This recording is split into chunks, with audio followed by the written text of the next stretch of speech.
Programme मध्य मुकाबल में खुशामदीद। मैं हूं रबिया एहसन और मेरे साथ मौजूद हैं आमिर मतीन और रऊफ क्लासरा। और आज के प्रोग्राम में जिन टॉपिक्स पे हम बात करने जा रहे हैं उसमें सबसे पहले इमरान खान को हुकूमत में कौन लाया, साबिक डीजी ISI ज़हीरुल इस्लाम ने कई राजों से पर्दा उठा दिया, मुल्क में तीसरी कुव्वत लाने का एतराफ़ कर लिया, खान की हिमायत वक्त की ज़रूरत करार। इसके अलावा बात करेंगे पंजाब ज़िमनी इंतखाबात, खान ने मुनहरिफ अराकीन के खिलाफ पोजीशन संभाल ली, न्यूट्रल्स फिर निशाने पर।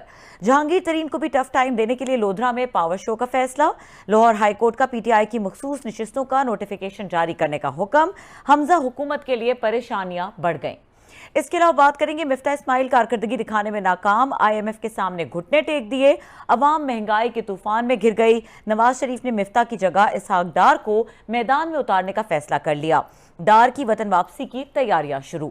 और इसके अलावा बात करेंगे सिंध बल्दियाती इंतखाबात, पीपल्स पार्टी ने सफाया कर दिया, MQM अपने शहरों में हार गई, इलेक्शन में गड़बड़ का इल्जाम, MQM और JUI ने विफाक में हुकूमती इत्तेहाद से अलहदगी की धमकी दे दी।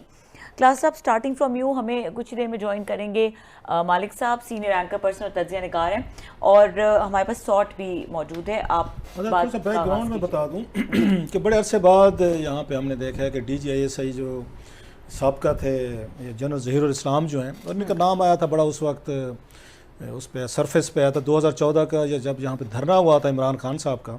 तो बाद में ख़बरें भी आई, स्टोरीज भी छपी, 2-3 चीज़ें थी, आपको याद होगा। एक उनका आसिफ नवाज़, वो जंजवा साहब आर्मी चीफ थे, उनके भाई थे शुजा नवाज़, उन्होंने किताब एक बुक लिखी थी जिसमें उन्होंने इंकशाफ किया था कि ये ज़हीरुल इस्लाम साहब हैं उस वक्त DG ISI, तो ये मार्शल लॉ लगाना चाहते थे, और उस वक्त के जो आर्मी चीफ थे जनरल रहील, तो वो राज़ी नहीं हुए थे। तो ये कोर कमांडर्स कुछ को राज़ी कर चुके थे कि हमें नवाज शरीफ की छुट्टी करा के मार्शल लॉ लगा देना चाहिए। बल्कि उन्हीं दिनों में ये खबर भी उन्हीं दिनों में नहीं, बाद में अभी सामने आई पिछले साल कि मलिक रियाज को भेजा भी गया था नवाज शरीफ के पास, इन्होंने भेजा था जनरल ज़हीरुल इस्लाम ने कि आप जाएँ उनसे इस्तीफ़ा लेकर आएँ। वो भी सारी चीज़ यहीं थी। तो ये खैर अब उन्होंने कल परसों उनको अपने इलाके में कोई कट था कोई, क्योंकि बल्दियाती इलेक्शंस हो रहे हैं, तो उन्होंने अच्छी खासी बिरादरी को, अपनी बिरादरी भी और भी इलाके की बिरादरी को इकट्ठा किया हुआ था। तो वहाँ पे उन्होंने तकरीर की कोई 8-10 मिनट की। तो शुरू तो उन्होंने यहाँ से किया जी मैं वो हूँ, एक उन्होंने कहा कि एक उसको कहता है गैर सियासी में बंदा हूँ मैं, लेकिन तकरीर सारा उनकी सियासी थी। बल्कि एक इस पे आपको याद आ जाएगा कि उस वक्त यहाँ पे थे, उनका नाम था, उनकी डेथ हो गया, अल्लाह उनको जन्नत में जगह दे, मुशाहिदुल्लाह साहब। इन्होंने एक BBC को इंटरव्यू दिया था जिसमें इन्होंने कहा जी हमारे पास टैपें हैं जिसमें ये जनरल ज़हीर और इमरान खान साहब, तहरीर कादरी सारे प्लान कर रहे हैं, लंदन प्लान भी सामने आया था। तो उसके बाद उनको खैर ये नवाज शरीफ साहब ने सैक कर दिया था। वैसे तो बड़ी बातें करते हैं, मैं बड़ा जमहूरियत पसंद और बड़ा मैं स्टैंड लेता हूँ, लेकिन ऊपर से दबाव आ जाए तो लेटने में भी खैर माशाल्लाह 1 मिनट नहीं लगा था। अपने 3-4 उन्होंने वज़ीर फड़का दिए थे उस वक्त की फ़ौजी क़यादत को खुश करने के चक्कर में, खैर। और इसके बावजूद ये खुश नहीं हुई थी और उनको जेल वो लेकर गए, वो उस पर ख़ुद भी जेल गए, बेटी को भी जेल ले गए। अब ये जनरल साहब जो हैं उन्होंने उसमें तकरीरें की हैं, 2-4 उन्होंने बातें की हैं, वो आप उनका शॉर्ट है, आप वो उनको जो उनको सुनाएं, मेरा ख्याल है लोगों को सुनना चाहिए। 2-4 चीज़ें उसमें बड़ी इंपॉर्टेंट थी। एक तो इमरान खान साहब के हवाले से उन्होंने एक बड़ा सॉफ्ट कॉर्नर कहा, बल्कि कहा कि जितने कैंडिडेट हैं ना, आप उम्मीदवारों को ना देखें, कोई चोर है, डाकू है, लुटेरा है, कोई कातिल है, कोई जो भी है, ये ना देखें टिकट खान ने किसको दिया है। बस खान साहब ने जिसको कह दिया आप उसी को टिकट दें, आप उसी को वोट डालें। प्लस एक बड़ी इंपॉर्टेंट चीज़ उन्होंने की, हमने फैसला किया कि थर्ड फोर्स अलाउ करनी चाहिए। नो दैट्स वेरी इंटरेस्टिंग कि DG से ये कह रहा है कि जी हम फैसला करते हैं कि थर्ड फोर्स आ सकती है, नहीं आ सकती, पैदा करनी है, नहीं करनी। That was very interesting. So वो ज़रा अगर शॉर्ट सुना दें तो फिर मालिक साहब भी वो साथ आ गए हैं, लाइन पे हैं, आमिर साहब से वेलकम करते हैं। बड़ा इंटरेस्टिंग काम है ये। मैं कोई सियासतदान नहीं हूँ, मैं एक्चुअली न्यूट्रल हूँ। बरादरी अच्छी चीज़ है, गांव अच्छी चीज़ है, तहसील अच्छी चीज़ है। वक्त वो आ गया है कि हमें इन चीज़ों से ऊपर निकल के सोचना है। हमने ये देखा कि जो हमारी सियासी तौर पे मुख्तलिफ पार्टियां आती रहीं चंद सालों से, 15-20 सालों से, उसके अंदर हमने मुख्तलिफ पार्टियों को ट्राई किया और हमने देखा कि शायद जिस रास्ते पे हमें गामजन होना चाहिए उस रास्ते पे हम गामजन नहीं हो सके, और हमने एक तीसरी फोर्स को अलाउ किया। वो तीसरी फोर्स हमें लगा कि शायद डिलीवर कर सकती है। हमने ये नहीं देखना कि कैंडिडेट कौन है, हमने ये देखना है कि हमने किस सिस्टम को वोट देना है, और वो सिस्टम हमें PTI के अंदर नजर आता है। हम लोग फौज के अंदर भी जब मिसाल के तौर पर कोई बड़ी कॉन्फ्रेंस होती है तो वहाँ पे तमाम लोगों के मुख्तलिफ व्यूज होते हैं, लेकिन जब जो बड़ा सीनियर आदमी एक फैसला कर देता है कि अब फैसला ये है, तो फिर तमाम लोग उसको फॉलो करते हैं। अब हमारा एक फैसला हो गया, हमारे कैंडिडेट हमारे सामने बैठे और इन्हीं के लिए हमने अब काम करना है। अब बाकी चीजें हमें भूल जानी चाहिए, जो हमारे आपस में इख्तिलाफात हैं उनको खत्म कर देना चाहिए। जी मालिक साहब हमारे साथ मौजूद हैं, सीनियर एंकर पर्सन तज्जिया निगार। मालिक साहब वेलकम ऑन द शो। पूछो कुछ सवाल। जी मालिक, thank you for joining us. ये आपने भी तकरीर आज सुनी होगी और देखी भी होगी। ये इसमें आपके व्यूज़ लेना चाहेंगे। मुझे जो उसके अंदर एक उनका एक तकब्बुर जो नज़र आया ना, ज़ाहिर है हमारे यहाँ ऐसे ही चीफ इतना बड़ा होता है और कुछ लोग उसके अंदर भी बहुत ज़्यादा political exercise, politics influence exercise करते रहे, तो रिटायर होने के बाद भी वो एक नज़र आता है कि उनका थ्रू आउट था कि हमने, अब वो हमसे ऐसे लग रहा था कि ये कोई बादशाह सलामत हैं या ये कोई बहुत ही, इन्होंने ही फैसला करना है कि रिटायरमेंट के बाद भी हमने ये कर दिया, हमने वो कर दिया, माजी का हम भी और आज का हम भी। तो मैं चाह रहा हूँ आपके साथ कैंडिडेट व्यूज़ इस पर दें कि आप कैसे इनकी तकरीर को देख रहे हैं। मालिक साहब आपकी तरह कैंडिडेट नहीं होंगे। मालिक साहब मेरे से भी ज़्यादा कैंडिडेट है। मुझे आमिर, मुझे बिल्कुल एंड क्वेश्चन तकरीर का सुनाई दिया गया था। आई थिंक नो कि किसकी आप चला रहे मालिक, उन्होंने मैं आपको इसका थोड़ा सा ये दोबारा क्लिप चलवा दें, सुनवा दें। क्लिप में मुख्तलिफ बता दूं। उनका बुनियादी तौर पे ये था कि जी हमने, हाँ हम पे बहुत ज्यादा नहीं, किसका क्लिप आप चला रहे हैं? ये जनरल ज़हीरुल इस्लाम का क्लिप चलाया आपने। चलाने देते हैं, बड़ी अहम बात है ताकि उन्होंने देखा हुआ, मेरा ख्याल वो भी ये नहीं पता चल रहा था, दिखाया इसका। मुझे आवाज कट के आ रही थी और समझ आ गई है। अच्छा, आपने I am sure general Zaheerul इस्लाम का क्लिप आज देखा होगा, तो उसी को हमने अभी दिखाया है। तो उस पर व्यूज़ आपके चाह रहे थे कि वो पता तो सबको ही होता है कि ये क्या कुछ होता रहा और इनका क्या इन्फ्लुएंस रहा और किस तरह ये पीछे से हुकूमतें बनाते हैं और गिराते हैं, मगर ब्लेटेंटली एक पब्लिकली आके उसका इजहार करना और फिर ये रिटायरमेंट के बाद भी इस तरीके के हमने ये कर दिया और हमने डिसाइड कर दिया, ये हमको ज़रा एक्सप्लेन करें कि ये हु इज़ हम एंड व्हाट इज़ हम। हमें बात है कि जितना ज्यादा सर्विंग ऑफिसर्स को रिटायर्ड ऑफिसर्स ने इस मुल्क में शर्मिंदा करवाया है, वो मेरा ख्याल है वो भी अपनी मिसालात है। आप आज देखें यास्मीन राशिद जैसी बड़ी मुदब्बर हैं, बड़ी ठंडे मिजाज वाली हैं, अपना वो पोजीशन पे ठीक रहती हैं। आज इन्होंने नाम लेके ब्रिगेडियर राशिद का उन्होंने रगड़ दिया। उन्होंने कहा कि अब हमें बेवकूफ ना समझें, हमें पता है क्या कि न्यूट्रल जो है इसी लेवल पे न्यूट्रल नहीं है, सारी बातें हुई हैं। आप और एक्स सर्विसमैन के बयान देखें जो सारे एक्स होते हैं, आई थिंक ये खुद फोकस करवा देते हैं डिबेट अपनी इंस्टीट्यूशन के ऊपर। एक तो इंस्टीट्यूशन की बिल्कुल चेकर्ड हिस्ट्री है, हमारी फौज की भी है, हमारी जुडिशरी की भी है, उसमें कोई शक नहीं है। फिर हमने देखा कि अटेम्प्ट्स हुई कहीं कहीं थोड़ा सा रिडेम्पशन की। अब इमरान खान साहब ने एक ऐसा माहौल बना दिया कि एक बार फिर चीजें सारी फोकस में आ गई हैं।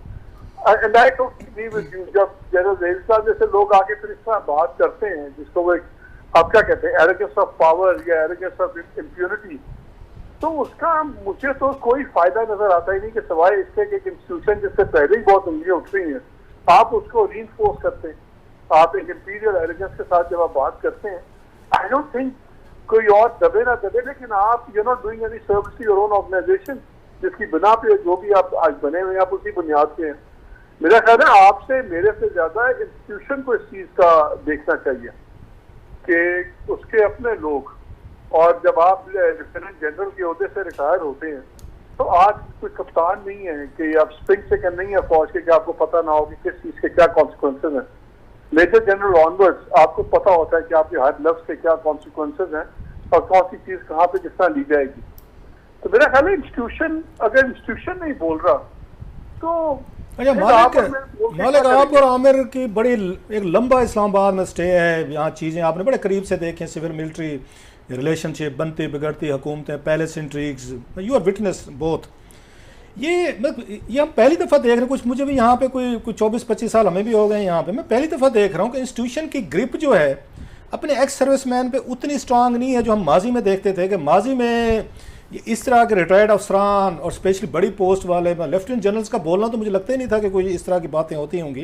ये पहली दफ़ा हम देख रहे हैं कि उसमें बड़े बड़े नाम हैं, मतलब बिग गन्स हैं, लेफ्टिनेंट जनरल्स हैं जो इवन आर्मी चीफ ये बनने के उसमें थे, वो ये उसमें रेस में थे। DGIS ही रहे हैं ये, अगर ज़हीरुल इस्लाम साहब हैं। बाज़ ओहदे होते हैं आपके जो आपको थोड़ा सा पॉलिटिक्स से दूर रखते हैं। आर्मी चीफ अगर पॉलिटिक्स पे बात करेगा तो थोड़ा सा लोग आगे इसको किसी और एंगल से देखेंगे। DGIS से किसी भी दौर में रहेगा, वो बात करेगा अपनी आगे प्रायोरिटीज़ प्रेफरेंसेस बताएगा कि हम कैसे कर रहे थे, हमने कहा जी कि फ़लाँ को अलाउ करते हैं, इसको नहीं करते, हम ऐसे करते हैं या इस तरह होनी चाहिए। तो आपको लगता है कि ग्रिप जो है मौजूदा ये इस्टेब्लिशमेंट जो है इसका जो कि मैं उस पर क्या कहूँ, डिसिप्लिन एक थोड़ी सी एक अप्रोच थी वो वीक हुई है। अब सारे लोग जो हैं वो इनकी वो क्या कहते हैं, इनकी बात में हाँ नहीं मिलाते, या ये कमांड समझती है कि हमारी मौजूदा जो इस्टेब्लिशमेंट है इसकी पॉलिसीज़ जो हैं शायद वो ठीक नहीं थी। मेरा ख्याल है हमें बड़ा ध्यान से बात करनी चाहिए इस पे।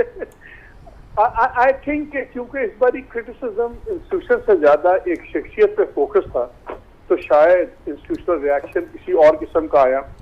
और बड़ा फर्क पड़ता है कि अगर आप फर्स्ट टर्म चीफ हो या सेकंड टर्म चीफ हो, उससे भी आई थिंक फर्क पड़ता है। लेकिन यू आर राइट, और ख़ास तौर पे फॉर्मर DGIS जब बात करें तो उसका बिल्कुल कॉन्टेक्स्ट और होता है।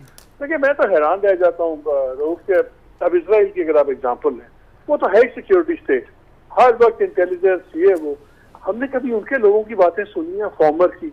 करंट का भी नाम नहीं पता होता, जाके बड़ी मुश्किल से ढूंढना पड़ता है, लेकिन फॉर्मर बात नहीं करते। यहाँ पे आप लिस्ट निकाल लें, मुझे तो बिल्कुल आई थिंक इंस्टीट्यूशन को इस पर सीरियसली देखना होगा और एक्शन लेना होगा।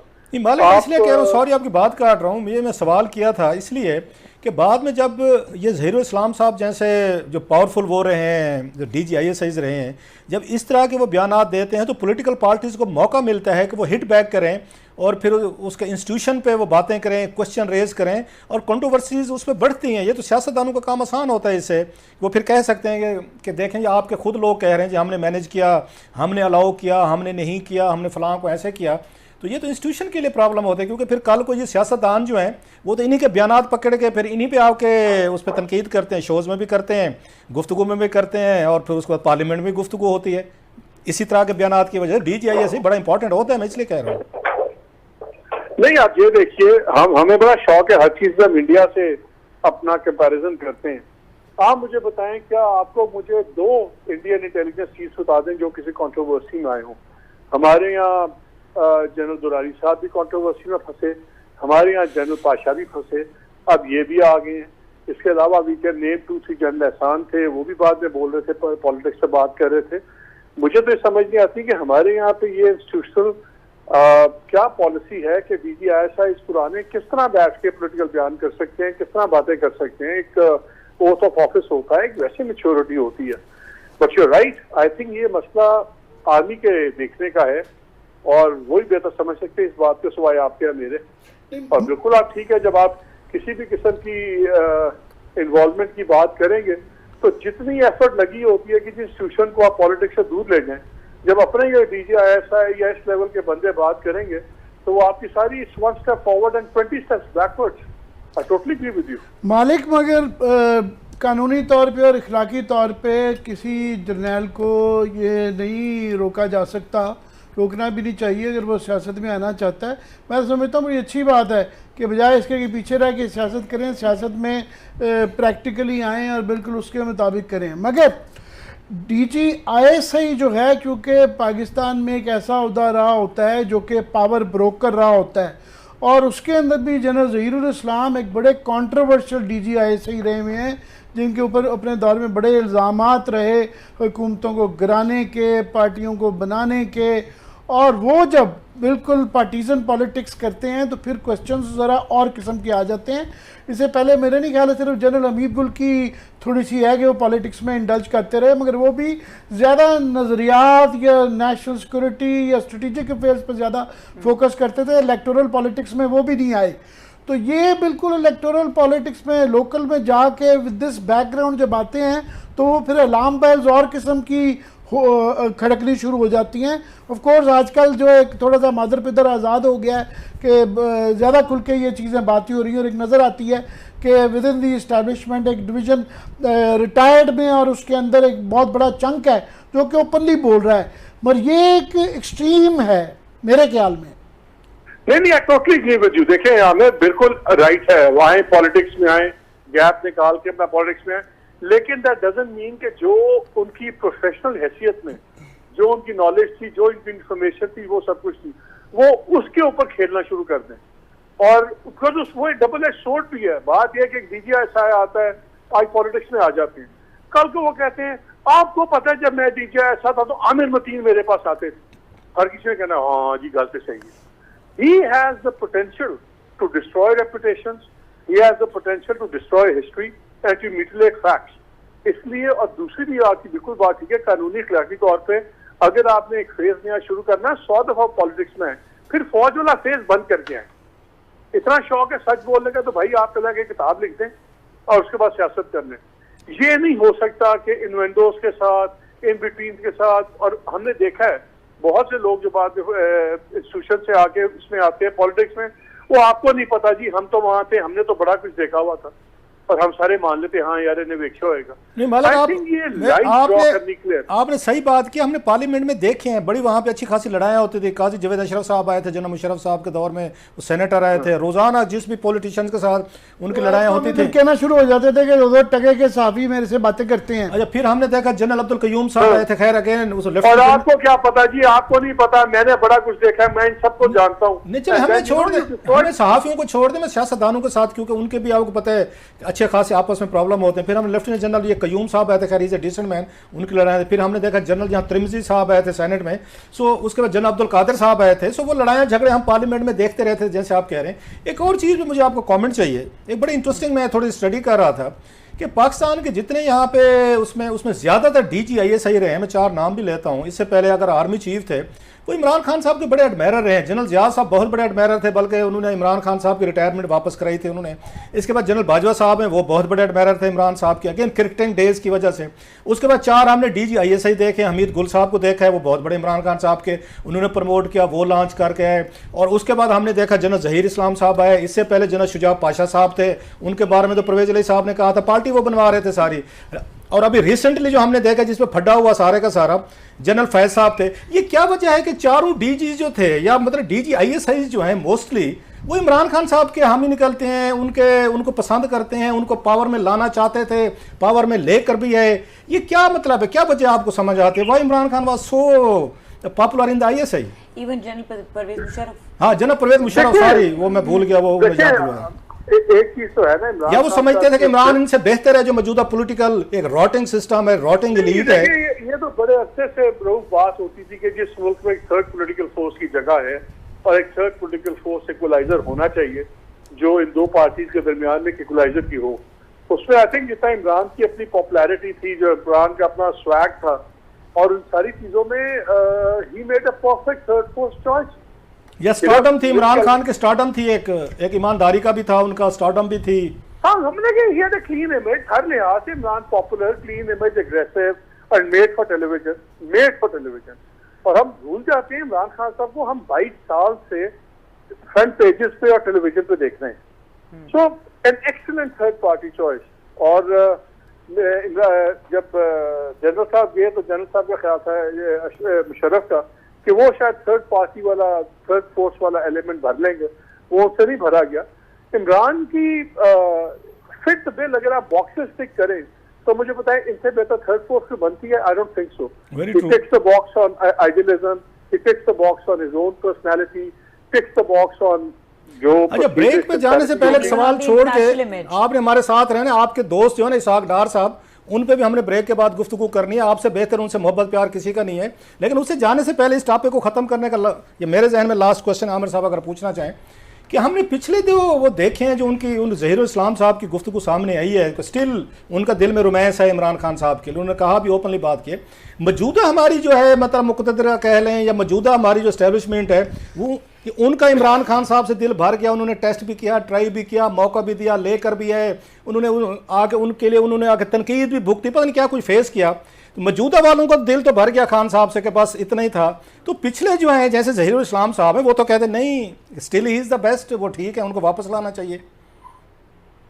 रिटायर्ड का दाव पे कुछ नहीं होता ना, he has nothing to lose.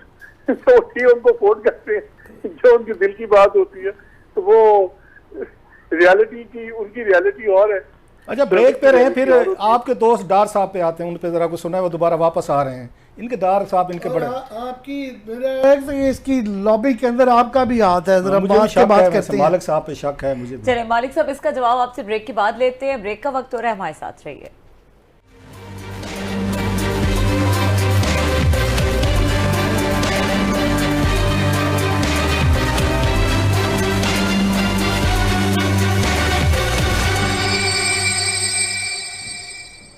Welcome back. Aamir Mateen साहब, इसहाक डार साहब की बात कर रहे थे, क्लास साहब, मालिक साहब भी साथ हैं। जी मालिक साहब, क्योंकि ये इसहाक डार पे बहुत ज़्यादा स्पेशलाइज करते हैं और पंजाब की सियासत को और ख़ानदानी सियासत शरीफों की मेरे से बहुत ज़्यादा ये समझते हैं, तो इनका व्यू लेना चाहेंगे। मालिक साहब हमारे साथ हैं आप? जी जी बिल्कुल जी मालिक साहब, ये पहले ये अभी मिफ्ता इस्माइल की हम भी कई चीज़ों पे बड़े नाकिद रहते हैं, मगर इस वक्त जो सूरत हाल है उसमें उनसे ज़्यादा तो ये पॉलिटिकल डिसीजन था नून लीग का कि उन्होंने इन हालात में जानते बूझते हुए कि पेट्रोल की क्या सूरत हाल है, महंगाई की क्या सूरत हाल है, उसके बावजूद उन्होंने गवर्नमेंट ली। तो मिफ्ता के पास, बेचारे के पास तो very little room to manoeuvre था। अब सारा कुछ उस पर डाल के, और दरमियान में पहले ही एक बड़ी मुश्किल नौकरी है, और अब साथ में शोशा छोड़ दिया गया है कि डार साहब आ रहे हैं और डार साहब पूरी लॉबिंग कर रही हैं कि उनके हम ख्याल लोग और उनके जो मीडिया के अंदर दोस्त हैं वो आज बताया जा रहा है, इस तरह लग रहा है कि जनाब वो कोई बहुत बड़े एक प्रॉफिट थे इकोनॉमिक्स के, जो कि मुल्क के अंदर जो है ना दूध और शहद की नहरें चलाते थे, और उनको बुलाया जाए ताकि वो हमारा नजात दहिंदा बने। तो आपके व्यूज़ चाहिए इस पर। इससे पहले आप जवाब दें मालिक भाई, सॉरी, आमिर मतीन साहब की बात सुन के मुझे इसाक हकवानी साहब याद आ गए। वो हमारे दोनों के बारे में कहते होते हैं कि जब तक बंदा इक़्तिदार में हो आप उसको सांस नहीं उसको लेने देते, यूं ही बेचारा इधर उधर हो जाए, आप दोनों के अंदर ममता जो है ना वो जाग जाती है। आमिर साहब ने 3 महीने तक मिफ्ता इस्माइल साहब का नाक में क्या कहते दम में वो किया हुआ था, दम किया हुआ और अभी देखें इनके दिल में इतनी मोहब्बत प्यार लगता है। उन्होंने जो है ना ये जो सोशलिस्ट टेंडेंसी दिखाई है ना अपनी, ये जो कल परसों किया है कि अमीरों के ऊपर जो इनकम टैक्स लगाया है, उससे मेरा दिल उनके लिए थोड़ा सा नरम हुआ है, सच्ची बात है। और मैंने ये ट्वीट करके भी कहा है कि इनके अंदर का क्लोजेट सोशलिस्ट जो बाहर आया ना, उसने मुझे थोड़ा सा इम्प्रेस किया है। मालिक साहब, योर व्यूज ऑन दैट? वो मैंने आपका ट्वीट पढ़ा था, वो आपने उनके वन टाइम सुपर टैक्स पे किया था, एंड आई थिंक बड़ा एक अनफेयर क्रिटिसिज्म उस पर आ रहा है, ये वन टाइम सुपर टैक्स पे। हमें इस पे तकरीबन जो ओवर 70 कंपनीज इस स्टॉक एक्सचेंज में है जिन्होंने 45 to 50% एक्स्ट्रा प्रॉफिट कमाया था लास्ट 24 मंथ्स में। कई बैंक्स ने 2/3 अपने प्रॉफिट्स में इजाफा किया। तो अगर 7 to 8% अगर एक्स्ट्रा देना पड़ जाए 1 year, it's one time tax, तो कोई क़यामत नहीं आती। और हम कहते रहे कि ये अमीरों पे टैक्स लगाएं, ठीक है, गरीबों में बड़ी मुश्किल आ गई है, मगर ये एलीट के ऊपर टैक्स लगाएं, इसलिए भी we have been asking for it. हाँ, जहां तक दूसरी बड़ी अलार्मिंग डेवलपमेंट है, देखिए एक इनकी इंटरनल पॉलिटिक्स चल रही है।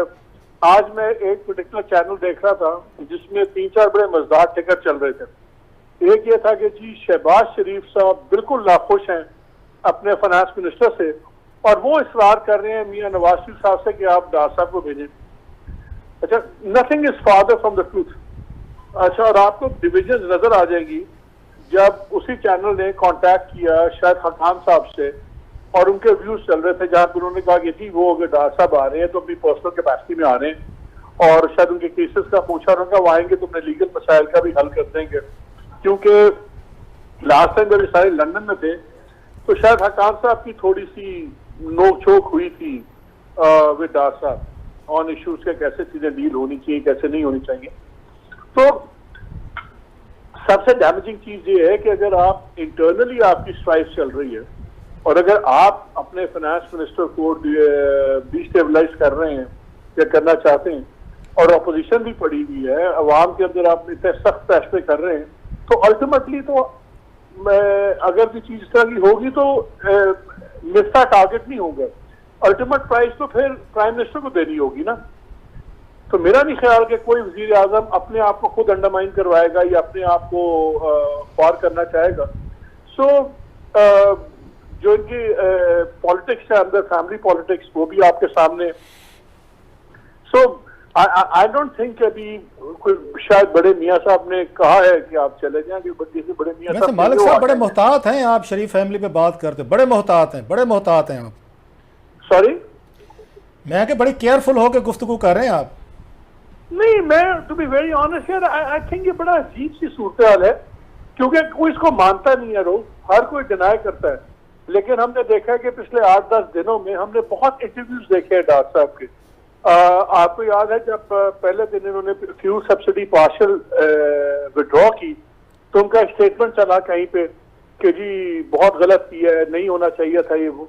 तो अगर आप ही की पार्टी के फॉर्मर फाइनेंस मिनिस्टर अगर उसको क्रिटिसाइज करेंगे तो फिर आप तो खुद अपनी गवर्नमेंट को खतरे में डाल रहे हैं ना। तो मुझे इसलिए बड़ा अजीब लगता है, क्योंकि आई थिंक नाउ अगर डॉक्टर साहब इस तरह की बातें करेंगे तो मिफ्ता से ज्यादा उसका खमियाजा शहबाज शरीफ को भुगतना होगा। अच्छा, लास्ट क्वेश्चन सर कि आपको भी पता है, हम सबको पता है कि ऐसा कोई राज नहीं है। शाहिद खकान अब्बासी साहब हूँ, उसके बाद मिफ्ता इस्माइल साहब हूँ, इवन शहबाज शरीफ साहब हूँ, इनकी डार साहब से नहीं बनती। ये अलहदा कैंप है, अलहदा ग्रुप है इनका, हमेशा से हमें पता है कि डिवीजन रही है।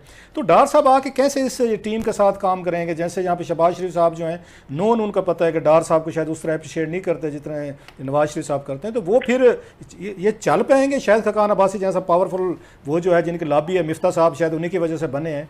तो ये कैसे काम चलेगा इनका? ये नहीं चलेगा। मैंने तो आपको पहले कह दिया कि अगर वो आते हैं तो मिफ्ता साहब बिकम्स इररिलेवेंट, वो तो शहबाज शरीफ साहब नहीं चल पाएंगे। आपको याद है रोक साहब, हम सारे इस प्रोग्राम डिस्कशन करते थे जब डॉक्टर साहब पहले थे तो 42 के 46 तो वो कमेटीज को हेड करते थे। सारे कहते थे डिफेक्टो प्राइम मिनिस्टर हैं, उनको तो बिल्कुल आदत और तरीके से चलने की है, वो तो ओवरशैडो करेंगे इनको भी। इसलिए तो मैंने कहा है कि ये गेम मिफ्ता से बड़ी हो जाएगी। अब अगर डॉक्टर साहब की आने की बात होती है तो फिर इसका मतलब ये नहीं है कि नवाज शरीफ साहब को मिफ्ता पे एतबार नहीं है, फिर उसका मतलब ये होगा कि नवाज शरीफ साहब को शहबाज शरीफ पे एतबार नहीं है।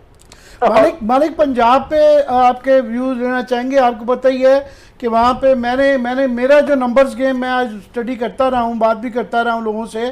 पंजाब में अब सूरत हाल ये है कि ये जो 5 लोग सुप्रीम कोर्ट ने, अदालत ने, जो हाई कोर्ट ने आज वापस कर दिए हैं, रिस्टोर कर दिए हैं, उससे अब जो परवेज़ इलाही ग्रुप की, पीटीआई की थोड़ी सी 2 नंबर की ना, उनके पास मेरे हिसाब के मुताबिक